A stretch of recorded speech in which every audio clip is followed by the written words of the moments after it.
எங்க ஊர்ல ஒரு குடம் தண்ணி 50 ரூபா. எங்க அம்மாவுக்கு 3 குடம் அங்க காசு இருக்கு, ஆனா அவன்கிட்ட கொடுக்க தண்ணி இல்ல. நான் ஒரு குடம் தண்ணியை வச்சு நம்ம சமைப்பனா, சாப்பிடுவனா, இல்ல குளிப்பனா, நான் பிரியமா வளர்க்குற ஆடு மாடு கோழிகளுக்கு கொடுப்பனா. இந்த இப்ப நீங்க 100 கோடி பேருக்கும் நீங்க செல்போன் கொடுத்திருக்கீங்க, 100 கோடி பேருக்கும் கார் வச்சிருக்கீங்க, 100 கோடி பேருக்கும் தொலைக்காட்சி வச்சிருக்கீங்க. ஆனா 100 கோடி மக்களுக்கு நீரும் சோறும் கொடுக்க ஏதாவது வேலை திட்டம் இருக்கானா? இல்ல. அப்ப நீங்க வளர்ச்சின்னு ஒண்ணு ஒரு பிம்பத்தை நீங்க மாயை கட்டமைச்சுட்டே இருக்கிறீங்க.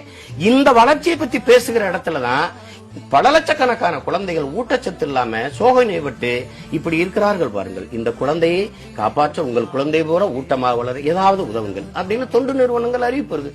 தேசத்தின் பிஞ்சுகள் எதிர்கால குழந்தைகளை பட்னி போட்டு சோறு ஓட முடியாத என் தேசம் வாயிலேயே வளர்ச்சி வளர்ச்சின்னு பேச்சுக்கிறது இருக்கு. சுத்த பைத்தியக்காரத்தனை. நீங்க காட்டுற டெவலப் என்ன தெரியுமில்ல? நான் பட்னி கிடந்து செத்தன்னா என்னை கட்டையில எரிக்காம கரண்ட்ல எரிக்கிறது டெவலப்ங்கிறீங்க.